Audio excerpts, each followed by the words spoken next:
kwabaseKolose chapter 2 verse 6.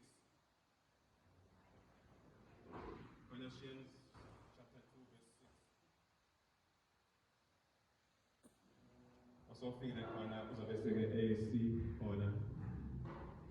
Ngakho-ke njengalokho nimamukela uKristu Jesu Nkosi, hambani nikuye. Niqinile, nakhiwe kuye, niqinisiwe ekholweni, njengalokho nifundisiwe, nivame ukubonga. Amen.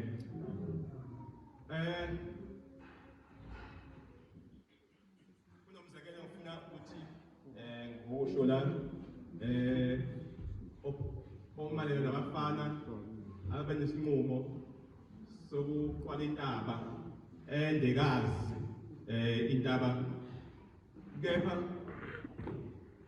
abanye abafana badecide ukuthi ngeke besaqhubeka nokuqala intaba bajika babuyele emuva kepha ukhona wasala waqhubeka nohambo lokuqala intaba ngoba laba abanye bayebone ini ubunzima bokuqala intaba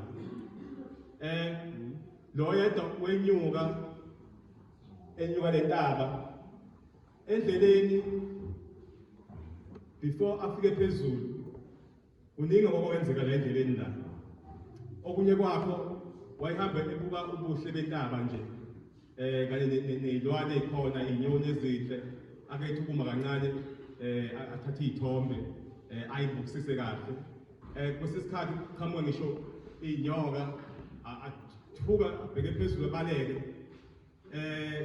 kwesisikhathi afike ukukhathala athi kuhlala kancane aphumule aphinde futhi aqhubeke nohambo lokuya phezulu esicongweni entabeni ngoba kwakuyilona iphupho lakhe ukuthi afike phezulu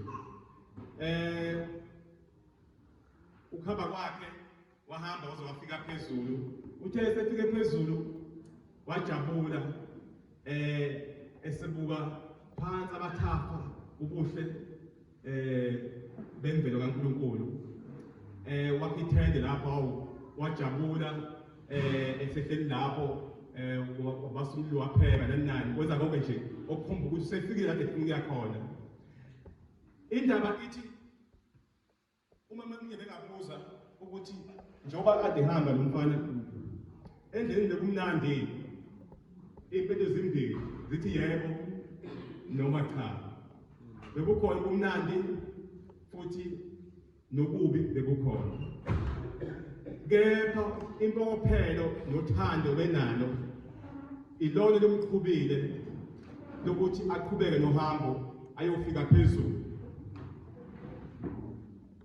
ngaphandle kothando ayonalo wayezophelelwa ithemba abuyele emuva naye so sithathe silethe kuthina abantwana bakaNkulunkulu masibheka le ncwadi le incwadi ebhalwe futhi nguye uPaul ebhalela ibandla laseKolose kunendaba noma kunento eyayikhona lapha lebandla laseKolose noma indawo yonke yaseKolose ibandla lalihlaselekile kakhulu kukhona ikasiningi ngisho uJesu ubumthola enakho uningi ukuphikisana phakathi kwakhe nabaJuda esikhathi abaFarisi ngoba bebeyisitha sevangeli most of the time nala kancane uyathola kukhona amaJuda phakathi uma kukhona ukuhlaseleka kwevangeli ngoba nala kuyavela ukuthi ngalesikhathi kwakukhona amaJuda ngiyakhuluma sekuqaleni ukuthi ayithanda ukufaka imithetho ukuthi kugcine imithetho ivangeli ingabe ivangeli nje elipure kepha kukhona imithetho yokugcina amasabatha kanye nokusokwa nokunye okuyimithetho yamaJuda kepha kwangasikhona lokho kuphela kwakhona nokunye okukhona okuhlasela ibandla imfundisoze okunye kwakubizwa kuthiwa i-Gnosticism ebizwa ngokuthiwa i-secret knowledge, ulwazi oluyimfihlo. Labo bantu laba babethi bona babethi kwabapostoli 12 ukuthi indaba yenyama nje into abangayinaki, isho inyama ungayisebenzisa noma kanjani. Bona kunelolwazi abahlethekalo nendlebeni ingane sithizeni ethunywe emhlabeni ukuthi ibasebele bona ukuthi yini abakumele ukuthi bayenze. So babefundisa lo mfundisoze ebandleni ukuthi inyama ayisho lutho, kepha bebe bona bezisono bona ngayo lo nyama leyo abathi izeleze. Ngiyakuvela ukuthi amapostoli bekuyinto yabo kade beyisho kakhulu emphakathini lesiphila kuyona ukuthi inyama ayinaki inyama ezokwayo, kepha abantu bebefa bebulawa umphumela wokuthi bethi inyama izeleze. Kanti kuNkulunkulu into abayishoyo bathi uJesu wayengenawo umzimba njengoba nginomzimba mina, kwakubeka ngathi unomzimba. So ngoba bona bagxile kakhulu kuphi kwindaba spiritual matter, bathi bona into abagxile kakhulu more than inyama, ngoba lo Jesu wayengenawo umzimba, wayehamba ngomoya, lo mzimba ayinawo ongasiyo umzimba ongempela, kwakubeka ngathi umzimba. So kwabona nemfundiso njengalezo. Kukhona nenye futhi imfundiso ekhona abayibiza ukuthi asceticism. Leyo iphathelene nokuthi kukhona le ukuthi umzimba ufuna ukudiscipline umzimba.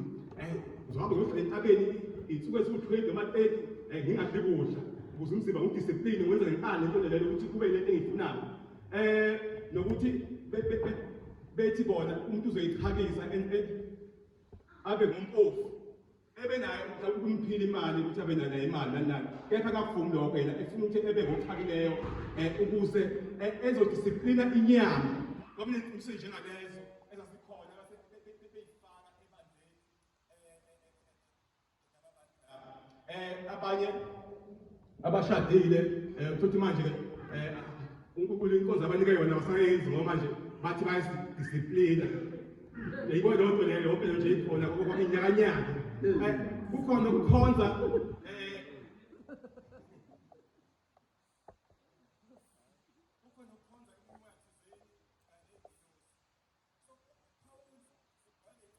uzokhuza umhlolo njengaloyo, kepha uveza indaba ukuthi ngeke bekwazi ukulwa nale mfundisoze uma benga-apply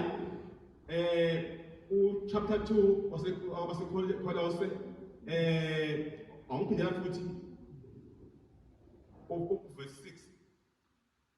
Ngakho-ke njengalokho nimamukela uKristu Jesu Nkosi, hambani nikuye.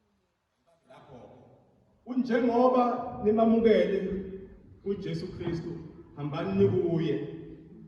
Okusho abazali basebevele besindisiwe. Njengoba nimamukele, babemukele kanjani na? Uyivezile umfowethu Betha ukuthi bayemukele ngomusa ngokukholwa. Lokho kukholwa lokho abemukele ngakho uJesu, ngoba umhlehla ngemuva lama chapter ngapha bamchaza ukuthi uJesu ungubani, wenzeni nani nani. So bazali ukuthi bakholwa yilokho ukuthi kuxoxiwe ngoJesu ngala. Manje kodwa manje ezabazali sefanele bahambe lendlela leyo. Njengoba kanje lendlela leyo ichaza ukuthi nalo mfana wenyuka intaba maningaba ama-challenges ayibhekana nayo endleleni, kepha eqhutshwa uthando akazange ajike emuva. Thina sizobabelela kuphi ukuze sinqobe na? Unjengoba imamukele ivese uJesu ukuthi uyena sibopho sethu esisibophile ukuze sikwazi ukuqhubeka nohambo lelo. Usethi manje masihambe uthi masihambe sibuye. Ukuhamba isisho uyasithola kakhulukazi kwi-Old Testament isisho sasishiwo kakhulu iwamaJuda uma bekhuluma ngokuphila ukuthi kunjani ukuhamba kwakho, uphila kanjani enkosini. Manje omele behambe besenkosini ngoba uma bengahambi besenkosini bazofumana imfundiso zamanye babusele emuva. Manje kunjani ukuhamba kwethu thina abantu bakaNkulunkulu namuhla? Sihamba senkosini na noma sihamba ngengqondo yethu, lengqondo le eyifundiswa ngemfundiso lezi besho ngengqondo yabo, nathi sihamba ngengqondo yethu na bazalwane. Manje iyona mele sinika yona ukuthi masihambe sibuye uJesu umqalisi nomphelelisi wokukholwa kwethu. Bese yachaza sihamba kanjani. Awungisholo yona la. Nigxilile, nakhiwe kuye, niqinisiwe ekholweni. Okay, thina nje yothi nigxilile ngesilungu ukuthi nirooted. Usinika isimo sesitshalo la sesihlahla esigxilile impande ezaso zishonile phansi zifuna ina zifuna amanzi ayini sesihlahla awuphile sifuna ukuphila abazalwane uJesu kuza kanjani kodwa lokuphila lokho ngokukholwa izwi lisitshela ukuthi siapply kanjani ukukholwa lokho. Izobuyela emuva bazalwane kule concern ekhona ebandleni bazalwane. Izokuvukile ukuthi iyakhomba bazalwane ukuthi uma singagxilile phansi impande zethu zingagxilile kusho ukuthi sizofana namaza noma neziphelezi lezi eziphethwe umoya laphana ukolo umkolo uyiswa phezulu ziyasuka ibhekele ngoba asikwazi kuba nesubstance ayikwazi kuba ne-weight.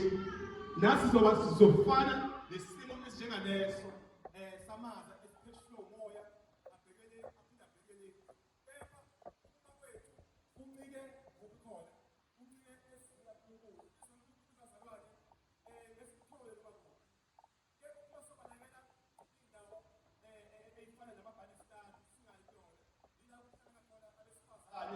bezokhuluma indaba zabesifazane ukuthi kufanele uyiphathe kanjani. Yilapho intsha khona ihlangene khona izokhuluma ukuthi umuntu omusha kufanele uyiphathe kanjani. Kuze kufike lapho sihlangana khona uma kufanele sizokhuleka ndawonye kukhona inkinga esizoyihlanganyela ndawonye ngabe inkinga yomzalwane noma inkinga yebandla lonke. Uma singakwazi ukwenza lento lezo there's no way ukuthi sizoba rooted njengalesihlobo lesihlahla bachaza la ukuthi simele ukuthi sishone phansi. Kusho ukuthini singaphansi? Kusho isihlahla sizokhula sibe sihlahla uma ukuthi lesithelayo sithele iy'thelo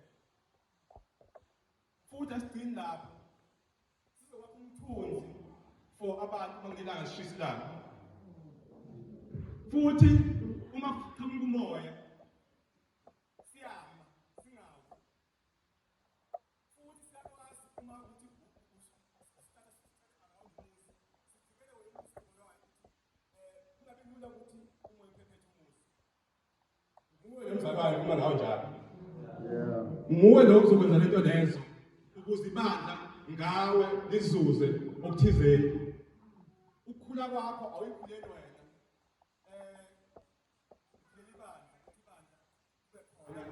Elibenefithayo ngawe.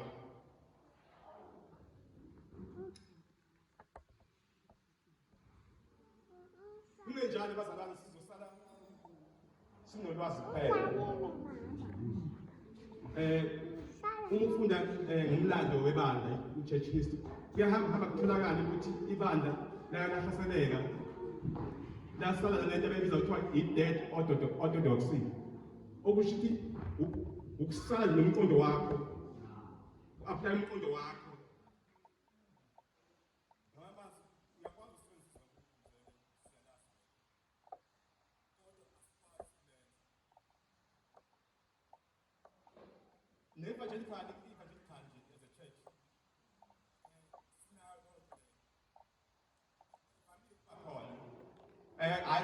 siyalazi izwi likaNkulunkulu. Lapho ngishaya ihlombe siyalazi izwi likaNkulunkulu. Kodwa yasala indaba ama-practicals, sibe practical. Silazi izwi likaNkulunkulu. Bazalwane ukuthi singama-evangelicals akusho ukuthi kufanele sinciphe emikhulekweni. Mhlawumbe ama-charismatic nama-Pentecostal mhlawumbe too much kusesikhathi uma bethandaza nani but bayenza lontozo leyo yokuthandaza kakhulu.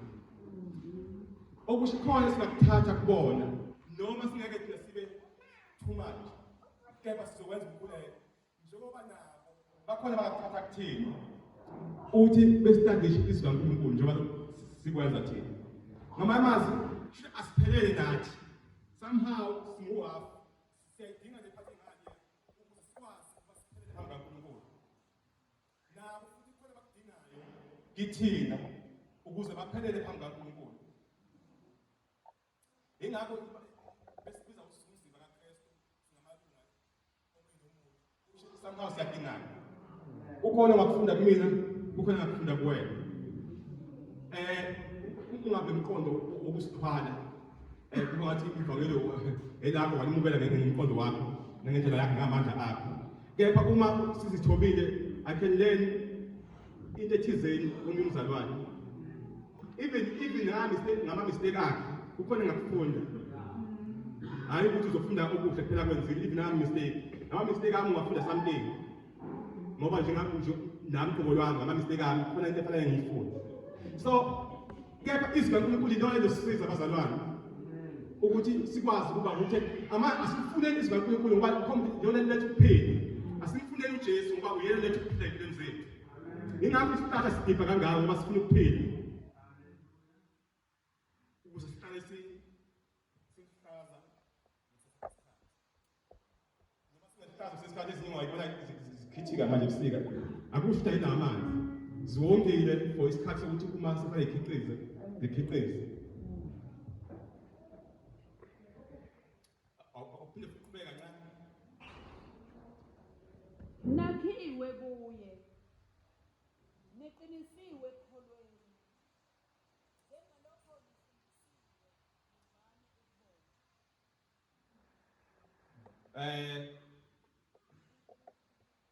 Uthi nakhiwe noma nakhiwe kuyena or nakhiwe kuyena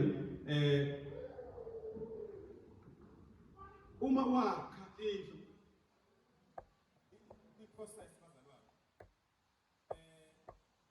awuveli njengoba bathale baba ne-foundation kaqala beka kancane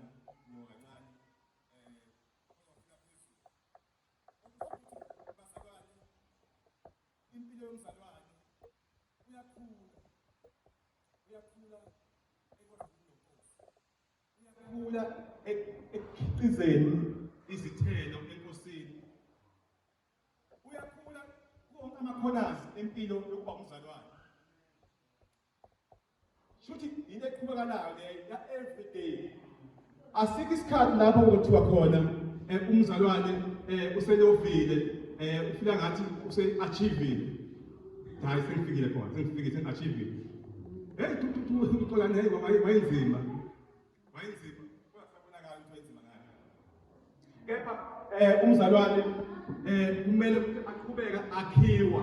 Ngamazwi uvelekile ukuthi akhule enkosini. Uyasavela sesibankulunkulu mazofunda uthi ngizoba khona uma amaledi ehlangene uthi ngikhona, uma basha behlangene uthi ngikhona, ukuze aqhubeke akhiwa ize indlu iphelele. Uma indlu iphelela kusho ukuthi uJesu usebuyile noma usuthume kuphuthu bathi uma ukuthi usufile usuthume kuphuthu usuhambile kumhlaba lo.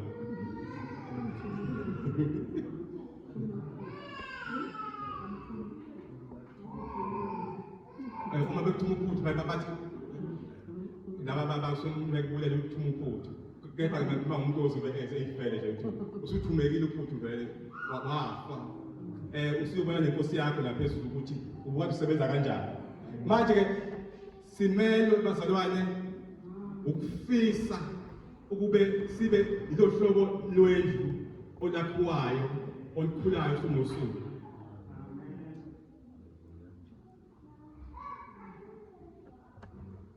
singabantu abathi sengifikile khona umsiphathivile impilo njalo sengachievile sesehayi manje sengingahlala ngingenzi lutho ngoba abantu abamabhiliyone nje omunye retired hayi sekesidinga ukusebenza sengifikile phela enkosi nakunjalo hlase khona isikhala sokufisa ukuthi wakhiwe ube indlu ekhulayo ephakamayo futhi lithini eqinisiwe lithini laba ngesizulu Neqinisiwe ekholweni. lendlu eziyakhiwa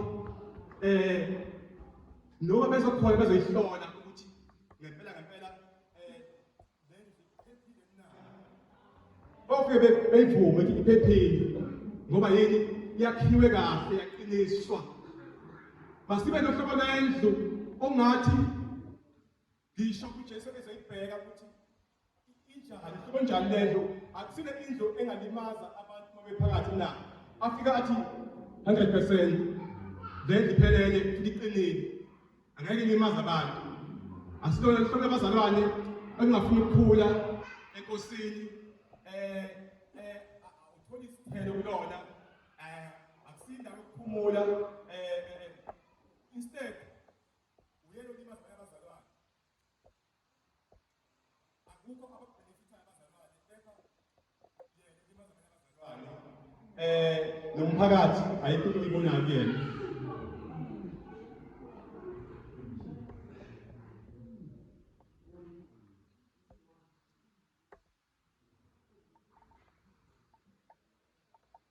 bese lithi njengoba nafundiswa lento enzayo ayisuke emoyeni ufundisiwe ngayo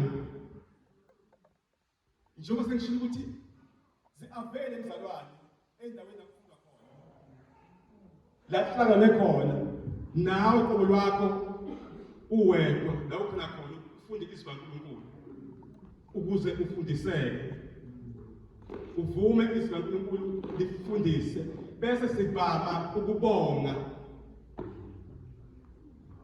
neba sibonga that's why singandawo ukuthi vele siyohlangana siyokhuleka kuNkulunkulu silethe ukubonga kuyena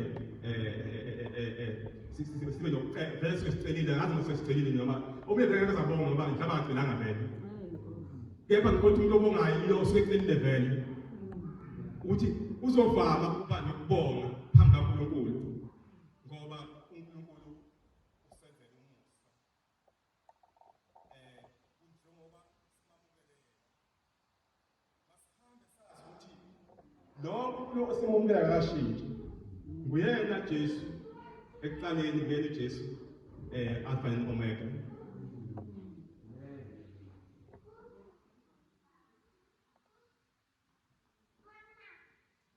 Sesiqhubeke bazalwane kwabase-Efesu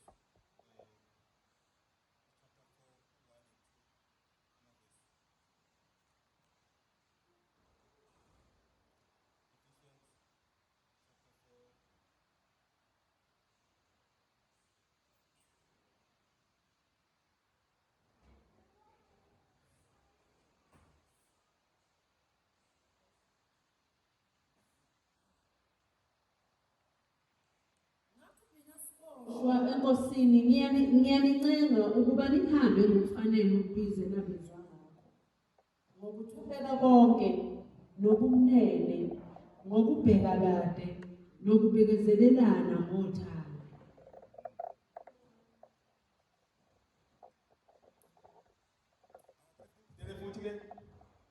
ngakho mina siboshwe enkosini ngiyanincenga ukuba nihambe ngokufanele ukubizwa enabizwa ngakho ngokuthobeka konke nobumnene ngokubheka kade nokubekezelelana ngothando.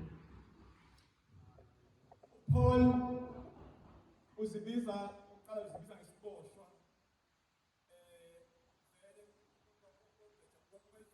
Paul le ncwadi ayibhale eboshiwe eRome kwi-house arrest vele uzibiza ngesiboshwa vele uyisona qobo lwasi isiboshwa kepha akasho ukuthi qondene isiboshwa njengoba ayiboshiwe isiboshwa saseRome uchaza ukuthi uyisiboshwa sikaJesu ngoba vele ukuboshwa kwakhe akaboshekanga enyini uboshwe vele uJesu ngoba so uletha ukukhuthaza abazalwane ingaba abazalwane yibona abakhuthaza yena esejele ukuthi uboshwa kaPaul kakade wengaboshwanga wengaboshiwe ngoba kuyena kumnika isikhathi sokuthi akwazi ukukhuthaza abanye abazalwane ukuthi bafanele ukuthi bahambe endleleni nje ukuthi uyabancenga ukuthi bahambe noma baphile impilo efanele noma ibe lendlela la ababizwa ngayo ukuthi leyo ndlela bayihambisane leyo ndlela leyo indlela ababizwa ngayo mayifaneleke indlela ababiza ngayo mayinga-contradict mayingaphambani indlela ababizwa ngayo kuthiwa lo wambona uJesu ngokukholwa kepha asibone indlela ababizwa ngayo ukuthi uPaul makufaneleke lokho ngiyanikhuthaza ukuthi ufunda leli gama lithi ngiyanincengisisa ukuba nihambe ngokufanele ivangeli ngoba uPaul mebe bayibazi laba abazalwane ukuthi badinga ukuvuka bambone uJesu njengenhloko yokuphila kwebandla nokuphila kwethu esabantwana bakaNkulunkulu.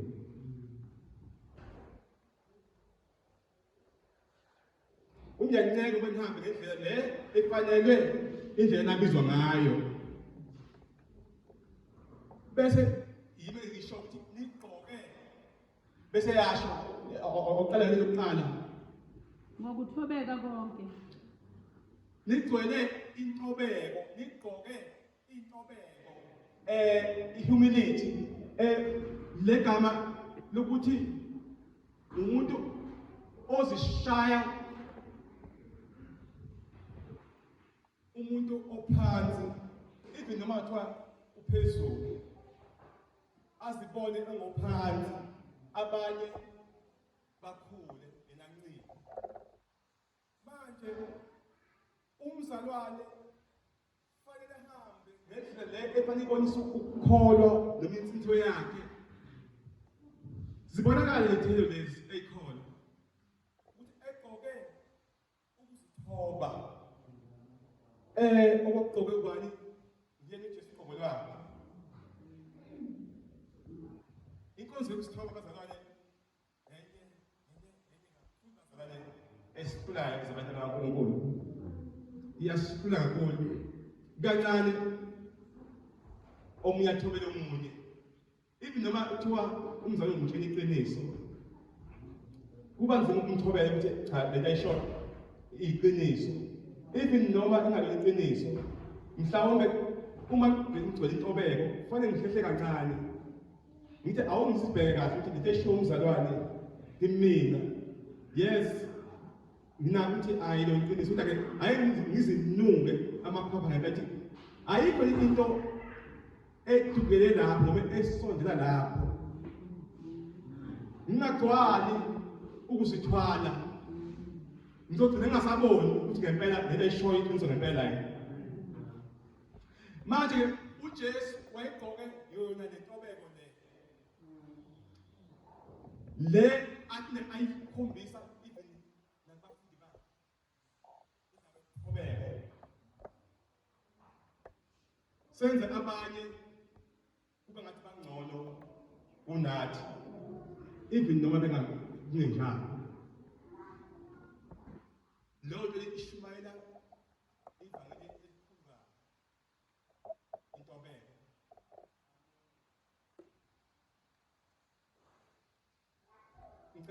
endaweni leyesayo futhi nobumnene ubumnene bazalwane bakhona abantu abangamabomu bazalwane bathi i-time ticking bomb kube nje bevele ebala ukuthi kusofika lesikhathi la ngizovele ngibhaste khona akanayo le gentleness le bathi ngesizulu ngesizulu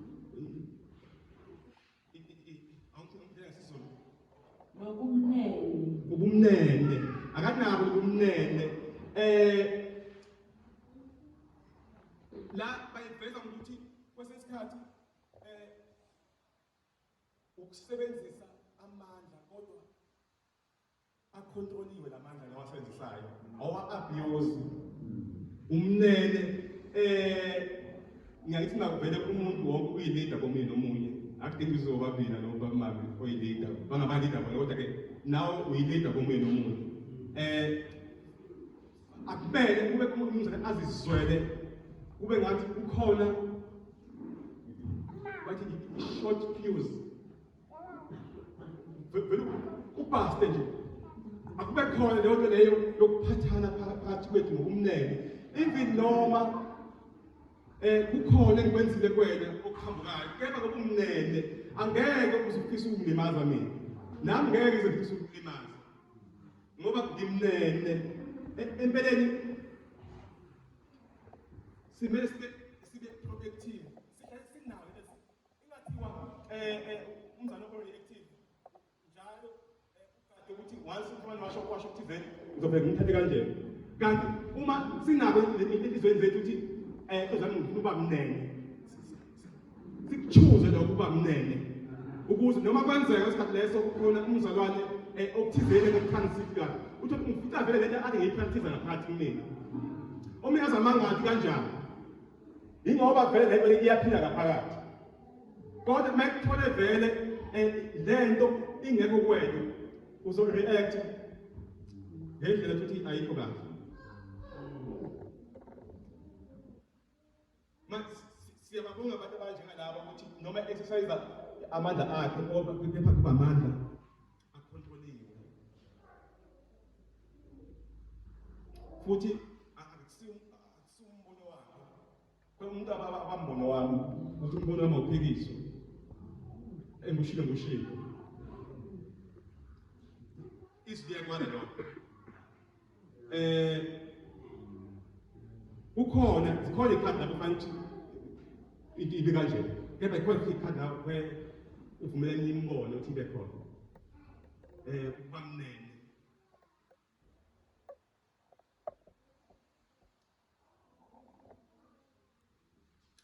bese kuba khona bathini ukubekezela ukubheka kade nokubekezelelana nothando ubheka kade long suffering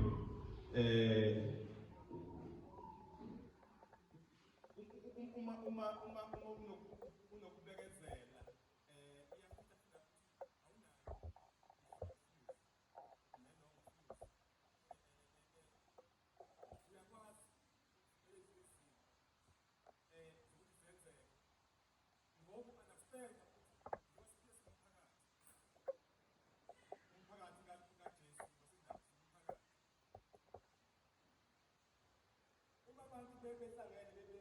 ababili abathathu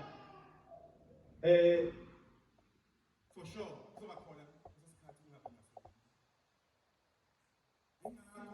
izwi likhuthaza ukuthi kube khona ukubekezelelana ukuvele omunye igap ukuthi nomuntu wenzile usengenza mistake futhi ngiyayimuka imistake angayenza kepha uma ngamnika ngesikhala sokuthi njena ngizofika ngathi uyakuatheka nani then iyaphela ukubekezela kumina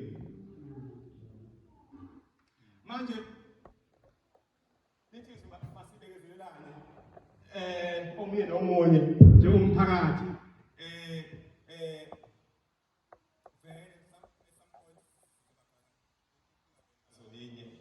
omunye nomunye Nalesizathu lisho into efana elithi ukubezelelana omunye nomunye ngothando. Ngoba kugcwele uthando. Ubani ophela ngaphakathi thina? uJesu uphela ngaphakathi thina uthando. Uma uthando sizokwazi ukubekezelela ngigcwele uthando. Angikwenzi lokho ngikwenza ngenyama yami ngoba ilanga uma kugcwele inyama yami ngahle ngishintshele ilanga ngingenze lento engangenza ekuqaleni. Kepha uma ngihamba ngigcwele uthando loNkulunkulu kumina lelo thando bathi agape uthando olu-unconditional ubhethe kushilo lokho. Lo thando kufanele sibe nalo. Angingabi nalo imbandela. Angingathi ngizokuxolela uma wenzokuxolela noma lokho mayiphile even before yenzeke. Uma siyiphila ngaphambi kokuba yenzeke sizokwazi ukwenza lokho. Kepha uma sizokwenza sekwenzeke ngesikwazi ukwenza lokho. Ngithe ekuqaleni ubudlelwano esinabo noNkulunkulu sinabo ubudlelwano obuhorizontal, meaning mina nawe simele sibe nobudlelwano obuhle. There's no way ukuthi uzothi nobudlelwano obuhle noNkulunkulu kepha ngingenabo obuhle nawe. Sisungumphakathi thina simele ukuthi sibe nobudlelwano obuhle. But kuzokwenza kanjani bazalwane uma singekho committed? Uma singagxilanga ezwini kaNkulunkulu, singahlezi ngokweposition kuJesu. Angeke kuzokwenzeke lokho.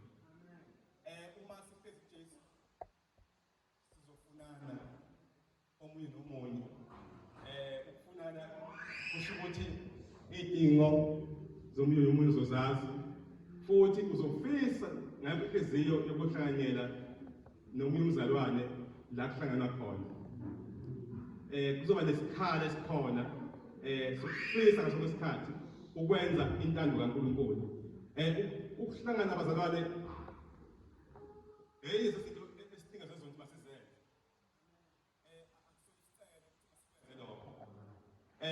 Izinto bese nabanye bayakwenza. Singacabanga ngobani. Kepha sikhuluma nathi ukuthi masivame ukuhlangana kube umkhuba wethu. Njengoba nabanye benza. Okunjani ukubazalana okungenzeki ukuthi umzalwane angafisi ukuhlangana nabanye abazalwane. Mhlawumbe siyazondana mhlawumbe. Kunenzondo ekhona phakathi kwethu. Hayi ukuthi mhlawumbe ikhona. Kwesikhathi uyasibeka istatement ngaphandle kokukhuluma. Kusathi siyakhuluma nge-action yethu, siyakhuluma ukuthi asithandani ngoba siyazondana. Opposite okuthandana ukusondana. Kuze kufaka lento ukuthi angimphiki usibani bani.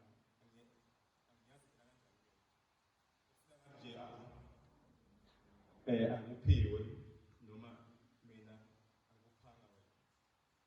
Whatever. Inkinga leyo ikhomba enye indaba.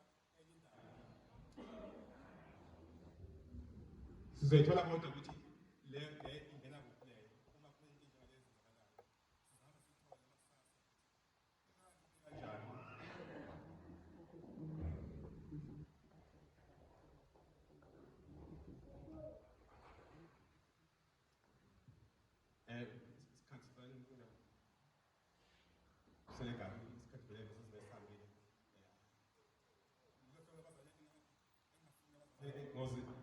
Usufafita ngenkani into ngeke beze bayamukele so singathi isikhathi sabo isikhathi sithini la manhlebela kusebenza ngisibanga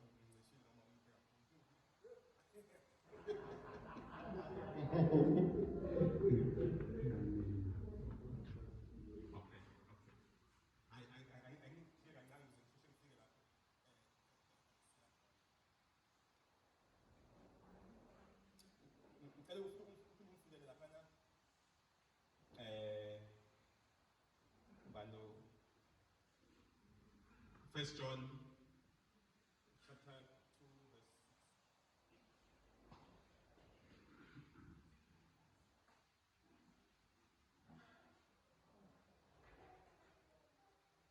First John. othi uhlala kuye yena umelo kuhamba njengalokho ahamba yena. Uma wena kuzwa ngawe lokho usindisiwe phakathi sizwa ngawe uthi usindisiwe. Umklema leyo nto leyo hlala kuye phela legama lithi ukuhlala abide meno okushithi uhleli akukho la khona le ndawo permanent manje izwi lithi masihlale kuye permanent asinayo option noma akumele sibe le option ukuthi kukhona la kufanele sihlale khona. Sihlala kuyena ngezwi lakhe uNkulunkulu wena bese siphethe bazalwane. Because ilona esakholwa ngalo, ilona sasizwa ngalo, ilona salathemba ukuthi liqinisile lelizwi. Ilona futhi linamandla, liphethe i-authority izwi kaNkulunkulu. Uma ngingahleli kuyena futhi kusho enye into ukuthi anginalo igunya lento engithi ngayemukela ngabumukela udodana kaNkulunkulu ngaba uNkulunkulu wangipha igunya lokuthi ngibe umntwana wakhe. Isho enye into leyo uma mina ngehluleka ukuthi ngihambe noJesu, ukuhamba noJesu uhlala naye ukuhamba noJesu ukukhuluma naye ngimethembe yena abe inkosi yami elawula impilo yami. Manje masingabi ne-option bazalwane, masingabi noNkulunkulu bethu empilweni zethu esinayo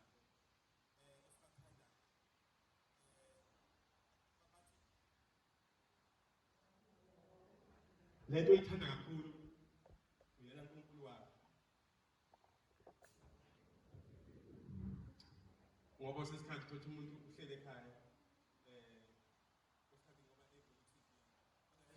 athi nje ngelimedlule ngoba uyalithanda lohlelo lelo.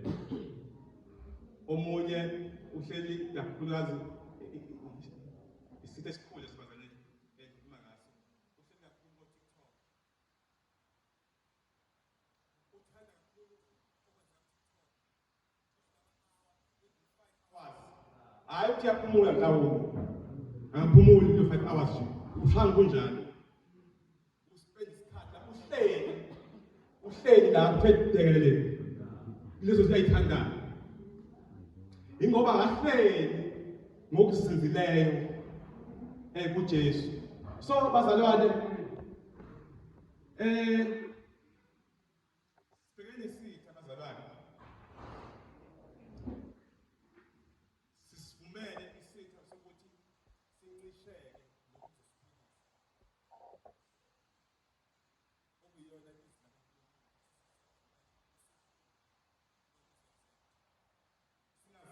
inhliziyo zethu. Angeke sisindisiwe bazalwane siphinde futhi sifane nenkathi singasindiswanga. Amen. Uma yena samamukela ngokukholwa masihambe kuye, sihambe sigxilile, sakhiwe kuye, siwe lingikhula bazalwane, singafiki lapho khona i-appetite siphelile.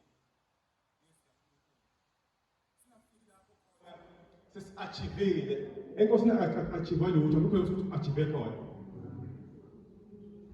Kepha sikhona isikhathi lapho sizovuzwa khona ngemisebenzi yethu.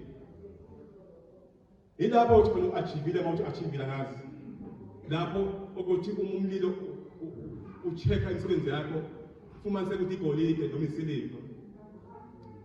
Kepha ngeke kuze kwenzeke lokho uma singafuni ukusebenza abazalwane. Sisebenze inkosi. Siyambonga uNkulunkulu ukuthi uyakwazi ukukhuluma nathi iqiniso enjengaleli. Okuyothi asinakho ukucashwa silandulele ukuthi asizwanga.